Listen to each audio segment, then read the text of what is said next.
Hello, listeners. This is Brian Doherty with BDCG, where we apply systems thinking to solve the hardest problems that organizations face. Our expert consulting finds the causes for your most deeply rooted problems and give you a realistic path to solve them. We're excited to have you with us today.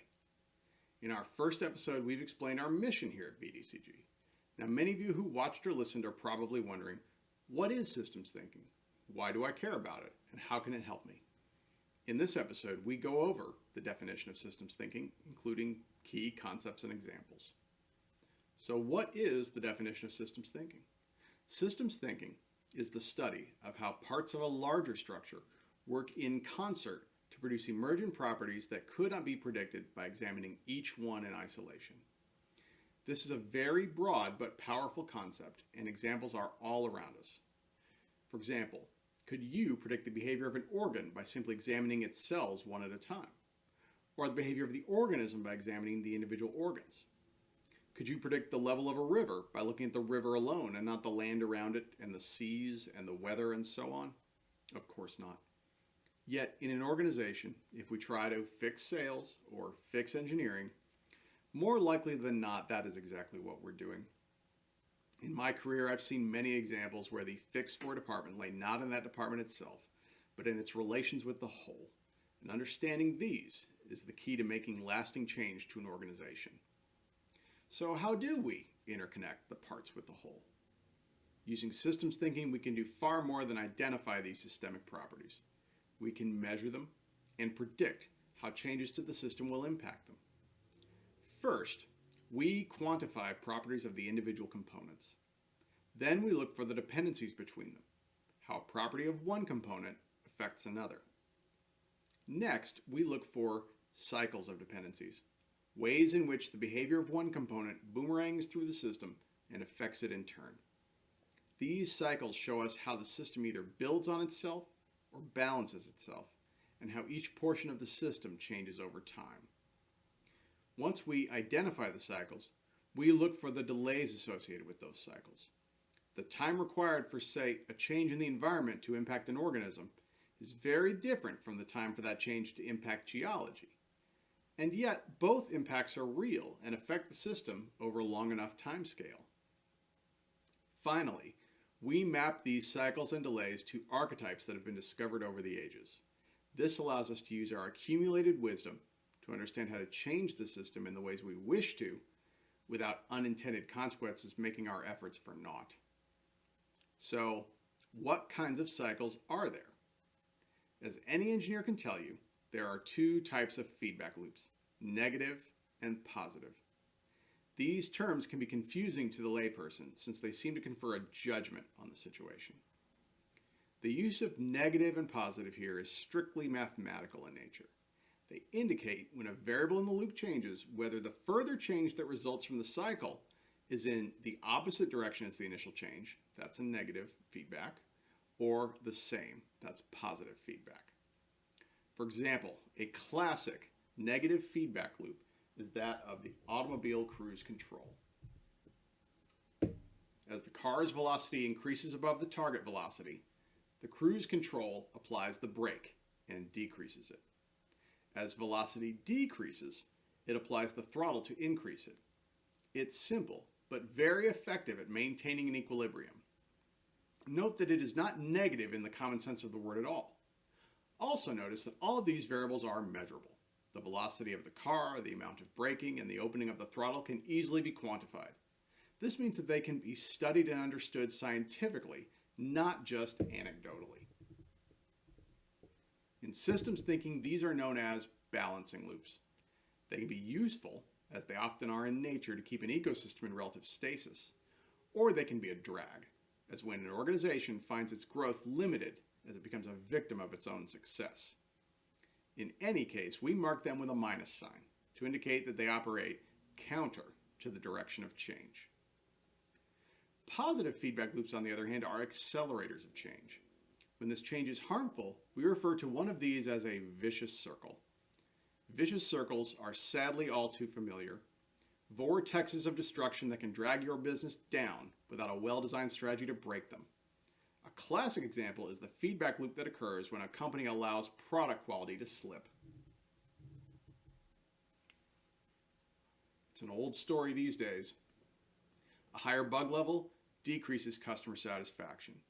Decreasing customer satisfaction leads to increased pressure on sales.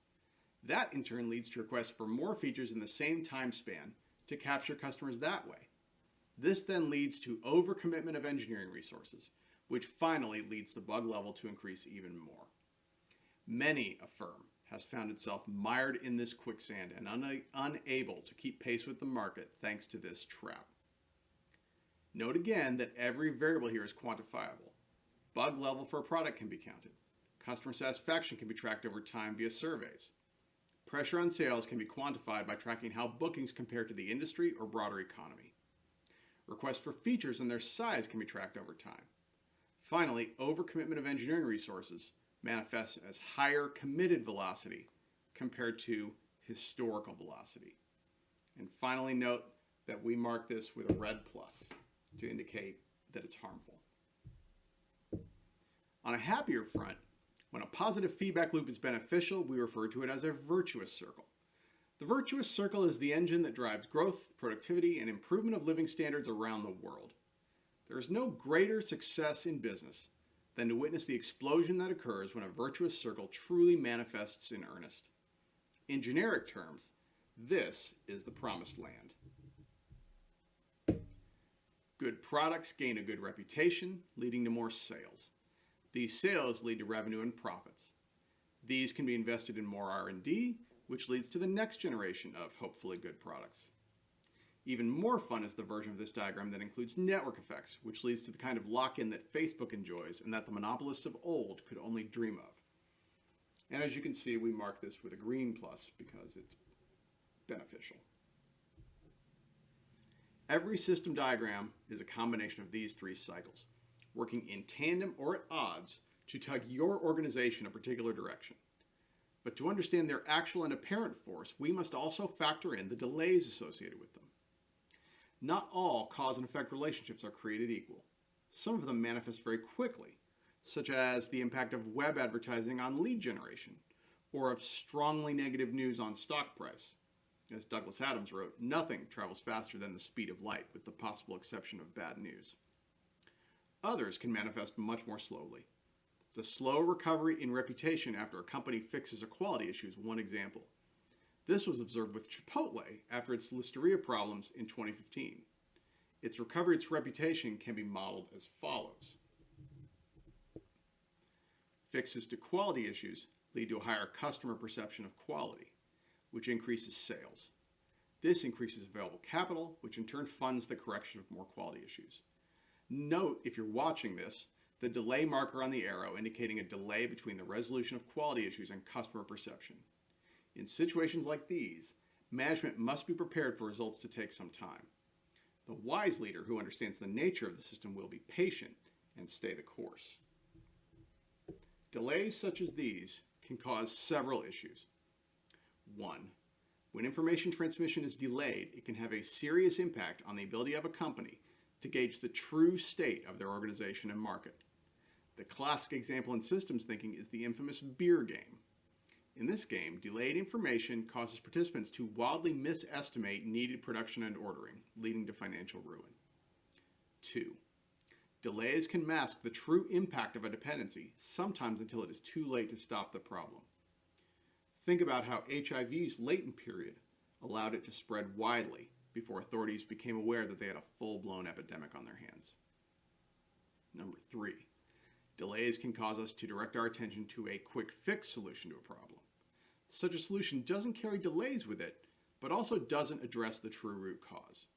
For example, the quick fix in the virtuous circle example of product quality above was the addition of features to try to goose sales, when the fundamental solution is to fix product quality. Like all variables and the relationships between them, these delays must be identified and quantified. This allows us to understand dysfunction and to predict not just what the results of our action to change the system will be, but when they will manifest. Okay, let's now talk about archetypes. Once the core definition of systems thinking involving cycles and delays is established, the next concept that applies is that of the archetype. These are examples culled from many experiences over millennia of exactly how systems function. Some of them are very familiar, such as the tragedy of the commons problem, in which the ability to socialize losses can lead to overuse of a shared resource. Others have made less headway in joining our vernacular. In coming episodes, we shall dissect each of these one by one in detail. For now, suffice it to say that they are fantastic shortcuts in making our analysis of complex situations. So, how applicable is this to the world of today? Very. Examples of how these concepts of systems thinking apply in our fast-paced modern world are legion. Here are just a few. Let's start with international relations. In the days of old, communication and travel both took far longer than they do today. This kept relations between countries moving at what now seems like a leisurely pace. For example, in the book Autumn in the Heavenly Kingdom, Stephen Platt describes treaty negotiations between Britain and China.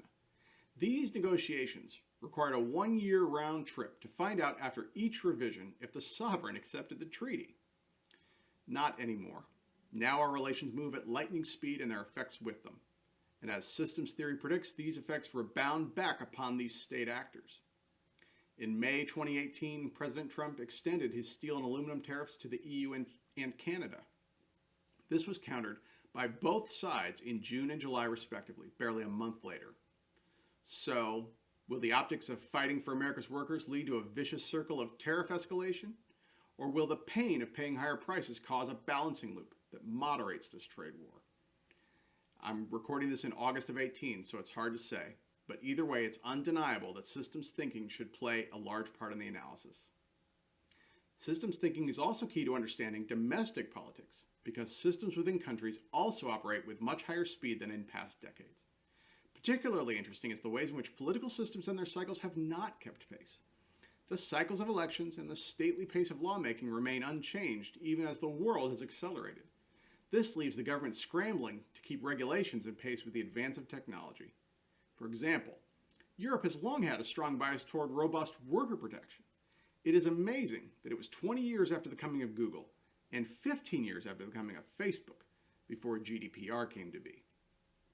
Even so, systems thinking can teach us much about both politics and lawmaking. Witness the United States' phenomenon of gerrymandering. Elected officials arrange the electorate in such a way as to improve their odds of winning the next election. That win allows them to gerrymander further. This leads to a vicious circle of incumbent protection that can only be broken by a decisive shift in the electorate or in the courts. The consequences then spill over into their sessions. Most representatives are far more concerned about winning their primary than the general election. This polarizes them and reduces the possibility of compromise. Is it any wonder that the U.S. finds itself either whipsawing to extremes when its government is unified, or completely stalled on policy when it is split? Now let's talk about ecology. Of course, our natural world is full of these systems as well. Mercifully, most of them have taken the form of balancing loops. These keep our world at the equilibrium which our fragile bodies need to survive. Something as simple as the second law of thermodynamics creates in practice a balancing loop. How? Hot and cold air in contact move toward each other's temperature and make the environment more moderate. Another balancing loop is the relationship between animals and plants or between predators and prey. Overharvesting leads to starvation, which reduces the ranks of animals or predators. This in turn allows the population of plants or prey to regenerate, returning to an equilibrium in which all can survive. However, as human industrial activity introduces change, it is possible to cause a vicious circle to operate. The most prevalent example in today's press is global warming. Burning of fossil fuels leads to greenhouse gases, which lead to higher temperatures. One way in which the circle is closed is that these higher temperatures result in higher usage of air conditioning, which burns more fossil fuels. Another classic example of the tragedy of the commons archetype is pollution. Individual factories can socialize their environmental costs by dumping into the air and water. This leads to toxic rivers and smog everywhere. This could not and cannot be addressed by appealing to individual actors because the gains from polluting are so great. It can only be addressed by changing the system through appropriate regulation. All of the above, in addition to influencing our daily lives, have profound impacts on the business environment. The treaty making and breaking of the world order can make or break even large firms. Witness the way that the United States recently held ZTE's whole future in its hands. Its sanctions caused ZTE to completely cease operations until they were lifted. Also, the relationship between internal government and business was weak in the early days of the American Republic, but now it has given way to a level of entanglement the founders could not have dreamed of.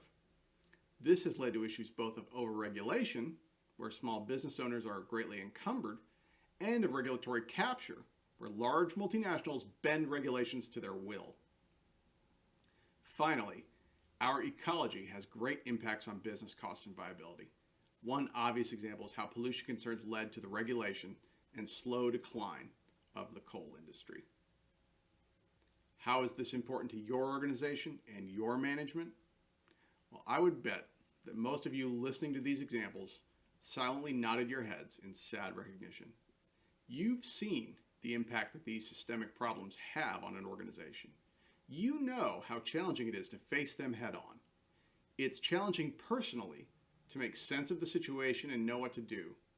It's challenging politically, as the true course of treatment is often not obvious and takes some time to show results. That's why these problems are the hardest problems that organizations face. That's why we recorded this definition of systems thinking to help educate leaders around the world. And that's why we've made it our mission here at BDCG to help you go after them and knock them out one at a time. So now that we've gone over the definition of systems thinking, what comes next? In the coming episodes, we will go over some basic examples of applying systems thinking in detail to a problem. We will also review each archetype one at a time, with examples taken from both industry and the news.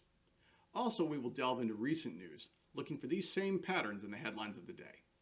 Systems thinking can show us which proposed solutions are real and which will fail. As always, if you think BDCG can help you tackle the problems of your organization, please contact us for a free consultation today at bdcgroup.co. And if you enjoyed this episode, please like and subscribe on whatever platform you found it on. Thanks for your time.